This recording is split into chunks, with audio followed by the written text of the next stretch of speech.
అని ఒక ఆఫీస్ లో చెప్తే నాకండి ప్రమోషన్ వచ్చిందా, అబ్బో చాలా చాలా చాలా చాలా చాలా థ్యాంక్స్ అండి అని చెప్తాం.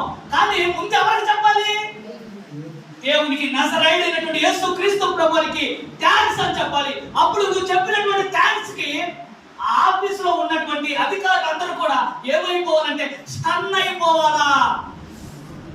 అదేంట్రా, ఈవిడికి ప్రమోషన్ ఇస్తే ఈవిడేంట్రా నాకు థ్యాంక్స్ చెప్పుకుంటా జీసస్ థ్యాంక్స్ చెప్తుంది ఏంట్రా అని అంటే, జీసస్ అంటే అంత పవర్, ఆయన రాజు, రాజులకే రాజు అని ఒక రోజున ఆ యొక్క యాజమాన్యం తెలుసుకుంటుంది.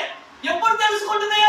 నువ్వు జీసస్ ని హెచ్చించినప్పుడు, నువ్వు జీసస్ ని గొప్పగా ప్రకటించినప్పుడు, ఆయనకి నువ్వు థ్యాంక్స్ చెప్పినప్పుడు వాళ్ళ ముందు దేవుడు నిజముగా గొప్పగా కనపడతాడు.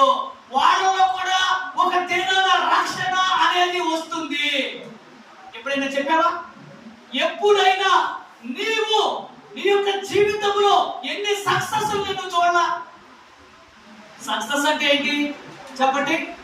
ప్రధానమంత్రి అయిపోవటమా, లేకపోతే సీఎం అయిపోవటమా, కలెక్టర్ అయిపోవటమా? ఇదా సక్సెస్ అంటే? మన జీవితంలో మన పరిధిలో మనకున్నదే సక్సెస్. ఇంతకన్నా సక్సెస్ ఏంటంటే